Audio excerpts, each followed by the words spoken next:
think what I was most looking for was to get them to listen to each other, to be able to express their own opinions. There were a lot of complicated ideas in the story, although it seems very simple on the surface, very ordinary situations. To be able to express ideas about power, about control, and that kind of abstract language is new to a lot of kids. They know what's going on, they know these power games, but to be able to talk about it is different. You know, it's new, and to be able to articulate that and then go back and back up their ideas within the story. The question I was hoping we'd be able to figure out by looking at this passage is, did Sko fall from the tree on purpose? And I'd ask you to please write it down and then take 3 or 4 minutes silently to look back over the book and think about your answer. Write down anything that you'd want to bring up during discussion.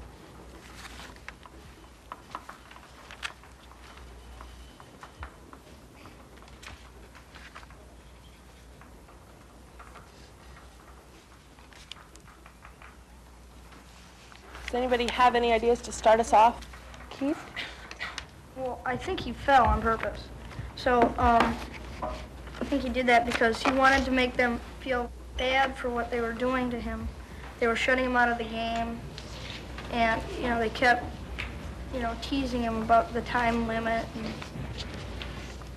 he was just, they were all together. He was just making them feel bad for what they've done because they made him feel bad. Tori? He might have also been just so involved trying to get him really upset with him that he didn't watch where he was going, and he totally forgot that he was in such a dangerous spot. He probably forgot he was up in a tree even. Can you show anything in the story that makes you think he's that involved that he could forget where he is?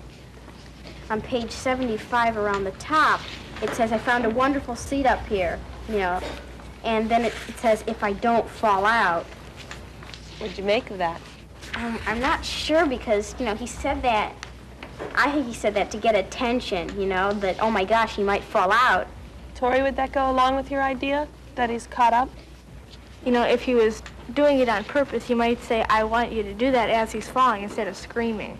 Also, where he's scrambling through the branches, he wasn't really afraid of falling out of the tree, but he was afraid of Monk, you know, doing something to him because he's really aggravated.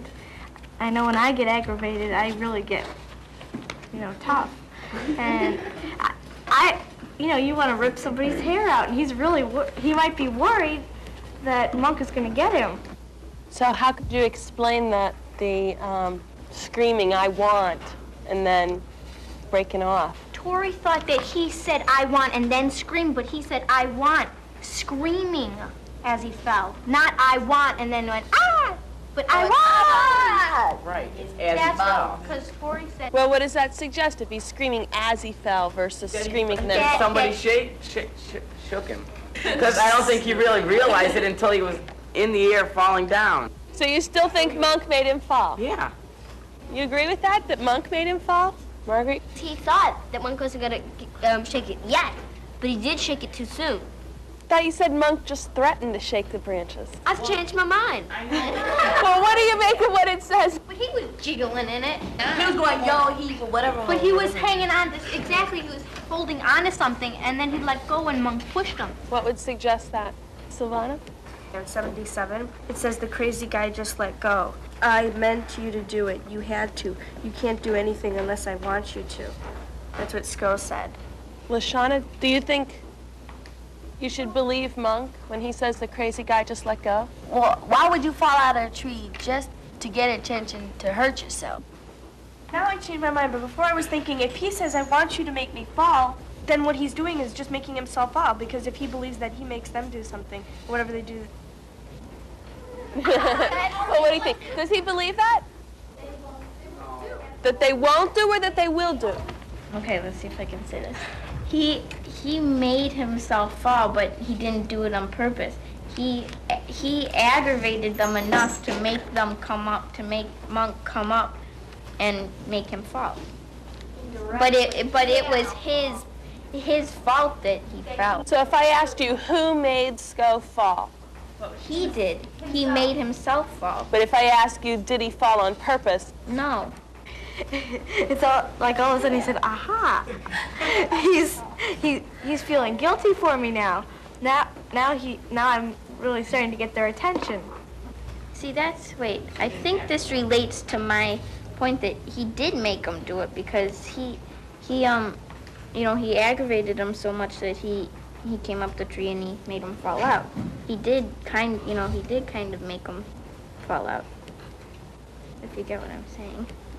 I understand. You'd like to be right, but then there's sometimes no really right answer to the question. If you have one idea and one point of view, somebody else is bound to have another one, so you learn that before you speak, you have to look at it from all the points of views and then say it, so that you can realize the faults. Also, you don't have to wait and think about it. If you say it, then it'll light something up in somebody else's mind to argue with you. So you don't have to be looking through really hard. Your classmates can help you find things instead of you having to find everything out for yourself.